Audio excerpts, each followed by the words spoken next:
Tous ceux qui réfléchissent dans leur moment de calme se posent ces questions éternelles. Pourquoi suis-je ici? Quelle est la raison de toute existence? Que devons-nous faire en ce monde? Comment l'univers a-t-il commencé?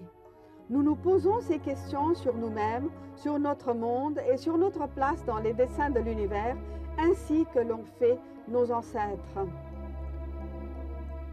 Mais aujourd'hui, nos tentatives pour trouver des réponses à ces questions sont aidées par des instruments d'expérience rendus possibles par la technologie moderne. Nous sommes dans une période de grands progrès technologiques et nous nous efforçons d'accorder le flot des récentes découvertes avec une nouvelle philosophie inspirée des sciences.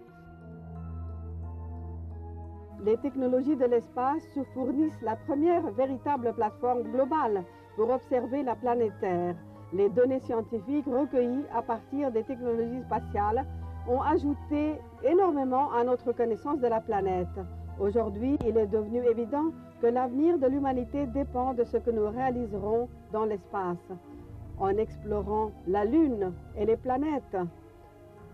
L'immensité de l'univers suscitera l'esprit pionnier. Mais les applications pratiques des technologies de l'espace ont déjà prouvé qu'elles sont d'une grande importance pour l'humanité. Les premiers développements des technologies de l'espace et les premières explorations ont été conduits à peu près entièrement par les États-Unis et l'ancienne Union soviétique. Mais de plus en plus de pays maintenant comprennent quel est le potentiel des technologies de l'espace et de plus en plus de nations deviennent des puissances spatiales. Un petit village du Kerala, Tumba, a vu la naissance du programme spatial indien. Une fusée de 2 étages fut lancée d'ici le 21 novembre 1963. Alors que j'étais à Summerfield, aux États-Unis, où j'ai commencé à travailler à partir d'août 1963, j'ai entendu une information selon laquelle l'Inde avait lancé une fusée de 2 étages sonder l'atmosphère. Or, une fusée requiert un moteur fusée et bien plus encore. Et je travaillais heureusement à cette époque à la conception et au développement de moteurs de fusée. Aussi, il me vint à l'esprit que ce que je voudrais faire quand je retournerai en Inde, ce que de toute façon je ferai, quoi qu'il arrive, ce serait rejoindre le projet indien à Thumba. Je suis allé à Triamdaram, je suis allé à Thumba. Il n'y avait à ce moment-là, pour ainsi dire, pas encore d'aménagement. En fait, mon bureau était dans une église. Et c'est peut-être encore plus difficile à imaginer, mais mon laboratoire était dans une étable.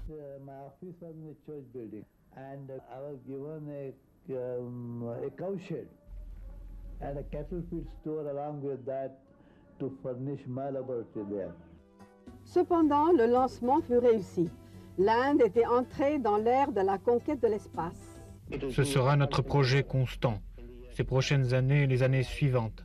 Employer l'espace à des fins pacifiques et répondre aux problèmes réels de la nation. Le père du programme spatial indien, Dr. Vikram Sarabhai, disait qu'il n'était pas tant question de savoir si un pays en développement comme l'Inde pouvait se permettre de développer ses technologies spatiales que de savoir s'il lui était possible de s'en dispenser. Ces paroles témoignent de la force de sa conviction et son intelligence visionnaire.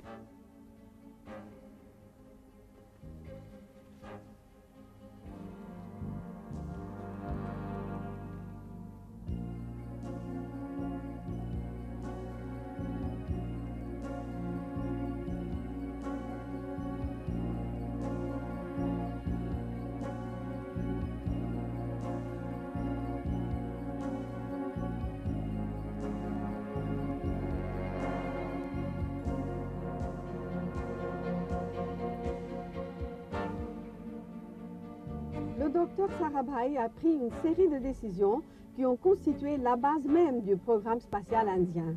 Nous construirions nos propres fusées, notre propre système de lancement de satellites, nos propres satellites. Le projet était ambitieux. Et d'un point de vue objectif, je voyais très bien que l'Inde partait d'une technologie minuscule. À peu de choses près, notre technologie était celle d'une fusée de feu d'artifice telle qu'on en lance lors de Diwali, mais de 10 km. Ce que le programme spatial exigeait était beaucoup plus important. Les années 60 ont été consacrées au développement de notre savoir-faire et nos infrastructures. Quoiqu'il y ait eu quelques assistances de la part de la France, des États-Unis et de l'URSS, la plupart des efforts étaient indigènes. En 1965, un centre de recherche spatiale était ouvert à Tumba. En 1969, l'Organisation des recherches spatiales de l'Inde était constituée sous la direction du département de l'énergie atomique. En 1972, l'ISRO passa sous la direction du département de l'espace, le DOS, qui fut responsable de la mise en œuvre du programme spatial national. L'ISRO, si vous vous souvenez, a été créé dans un effort initial et bien avant toute autre considération pour étudier les problèmes en relation avec les sciences de l'espace. En particulier, les problèmes en relation avec l'équateur géomagnétique, lequel passe au-dessus de Sumba, comme chacun sait, et de certaines parties de l'Inde. Donc, les objectifs, à ce moment-là, avaient pour but d'utiliser les technologies spatiales pour l'étude de l'atmosphère, de la ionosphère et de l'environnement terrestre. Les années 70 représentent une étape cruciale pour le développement du programme spatial indien. Et c'est à cette époque que le professeur Satish Dhawan a pris en charge la direction de l'ISRO. Sous sa direction, l'ISRO a connu de nombreux succès. En utilisant le satellite américain ATS-6, le programme expérimental de télévision éducative par satellite, le 6, a pu diffuser une série de programmes éducatifs se rapportant à la santé, au planning familial, à l'agriculture et à de semblables sujets dans plus de 2500 villages.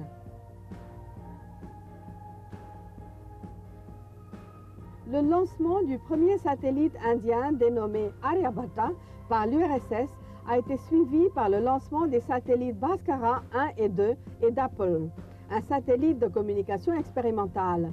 Les succès de ces projets ont encouragé l'Inde à prendre la décision de construire son propre système de satellites INSAT, tandis que la première génération de satellites INSAT avait été fournie par les États-Unis. La seconde génération INSAT 2 a été conçue et réalisée par l'ISRO. Le système INSAT est un système de satellites multifonctionnels destiné en priorité à satisfaire les besoins en télécommunications, en télédiffusion et en données météorologiques.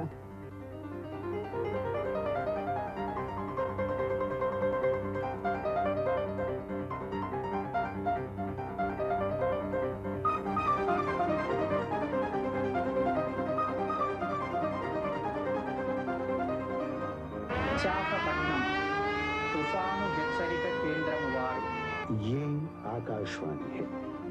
अब आप रामानुज प्रसाद सिंह से समाचार सुनिए। La communication de développement.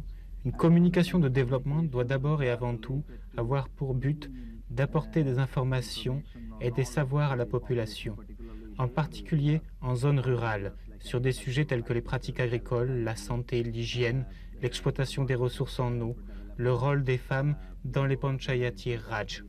Un bon exemple d'application se trouve dans le projet de développement des télécommunications de Jhabua, dont l'objectif est de construire un réseau de diffusion par satellite destiné à transmettre des programmes télévisés satisfaisant les besoins des zones rurales. Jhabua compte environ 1300 villages, avec un taux d'alphabétisation de seulement 14,5%. Plus de 150 appareils de réception télévisée directe ont été installés afin de promouvoir l'autonomie et l'emploi optimal des ressources locales. Les satellites en orbite autour de la Terre ont donné aux scientifiques l'opportunité d'observer et d'étudier notre planète comme un système constitué par les mouvements dynamiques de l'atmosphère et par des zones de terre soumises aux changements naturels et aux interactions humaines. Les technologies de télédétection ont trouvé de nombreuses applications, comme par exemple la cartographie des zones désertiques, la gestion des ressources en eau, la gestion des ressources maritimes, ainsi que la glaciologie et astrogéologie, etc. Aujourd'hui, l'Inde possède une vaste constellation de satellites de télédétection, IRS-1C et IRS-ID, qui fournissent les images qui sont parmi les meilleures du monde. Ces satellites fournissent des informations vitales, avec un grand choix de résolution possible.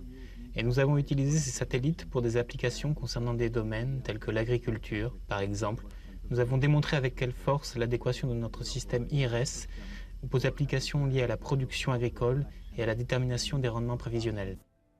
Une des exploitations les plus remarquables qui ont été faites des données intégrées collectées par les missions IRS afin de promouvoir un développement équitable a été lancée en 1992. Elle couvre 175 districts et a pour but de tirer parti au moindre coût de prescriptions relatives au développement équitable, utilisant des données satellites.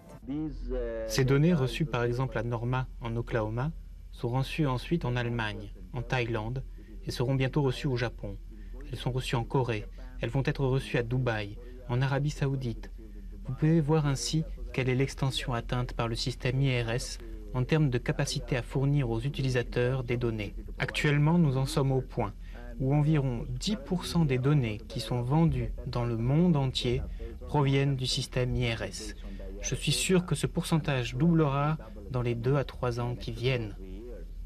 Si l'on parle d'argent, le marché de l'espace commercial est estimé à environ 60 milliards de dollars en l'an 2003, contre une valeur de 18 milliards de dollars entre 1987 et 1997. Le marché de l'espace commercial est dominé par Arianespace, un consortium européen. Arianespace, la première société commerciale de lanceurs spatiaux, détient plus de 50% de parts de marché des lancements de satellites et a réussi plus de 100 lancements commerciaux depuis 1984. Aujourd'hui, cependant, Arianespace connaît quelques turbulences, puisque de nouveaux acteurs sont apparus, ainsi que Lockheed Martin. Le marché est le théâtre d'une concurrence accrue, et la clé de la bataille réside dans une question de coût. Actuellement, le coût au kilo de mise en orbite géosynchrone est de 25 000 $. On observe une tendance à la baisse de ce coût, de 10 000 $ à 6 000 $, et enfin peut-être en définitive à 5 000 $. Un système de lancement très économique est donc nécessaire. Avec son programme de lanceurs de satellites, l'Inde a rejoint le groupe des 7 nations qui détiennent cette capacité. SLV-3 a été la première démonstration par l'Inde de sa capacité à construire des lanceurs. Elle a réussi sa première mise en orbite en juillet 1980, plaçant le satellite Rohini en orbite terrestre de proximité. 2 lancements réussis de la fusée ASLV ont suivi, effectués à l'aide d'un propulseur à combustible solide capable de produire une poussée de 150 kg par seconde et permettant une mise en orbite quasi circulaire. Mais un vrai progrès a été accompli avec la fusée PSLV. Utilisant un combustible solide et un combustible liquide, elle peut mettre en orbite polaire synchronisée un satellite d'1 tonne de la classe IRS. Il s'agit maintenant de gagner la confiance des utilisateurs pour conquérir le marché. La fusée possède toutes les caractéristiques d'un excellent lanceur en orbite basse et convient donc pour les satellites de télédétection et de communication. Le seul moyen de gagner la confiance des utilisateurs est de lancer de plus en plus de satellites.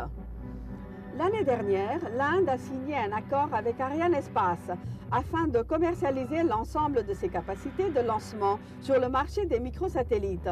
Un grand nombre de satellites, en particulier les satellites de communication et de télédiffusion, sont utilisés par de petites sociétés.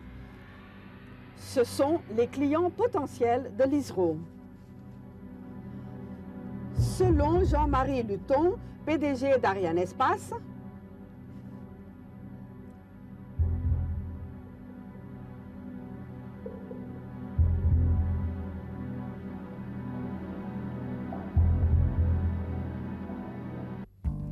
le 26 mai 1999, l'Inde a fait son entrée dans le marché de plusieurs milliards de dollars en vendant sa capacité de lancement. KitSat de la Corée du Sud et TubeSat de l'Allemagne accompagnaient le satellite indien Oceansat. La croissance globale du marché de l'espace devrait être de 10% dans les années qui viennent. Il y a quelques projets importants de lancement au sein des institutions internationales. L'ISRO devrait essayer d'obtenir les commandes de lancement de quelques-uns de ces satellites. Même si l'Inde ne peut fournir ses services aux pays occidentaux, un grand marché s'offre à nous en Asie du Sud-Est et au Moyen-Orient. Et l'Inde peut offrir ses services au moindre coût. Aujourd'hui, l'Inde va de l'avant avec le développement de son programme de fusée GSLV, destiné à mettre en orbite de transfert géosynchrone des satellites de 2,5 tonnes. Tandis que la fusée, lors des vols initiaux, aura un étage supérieur équipé d'un moteur cryogénique fourni par la Russie, l'ISRO développera une technologie indigène.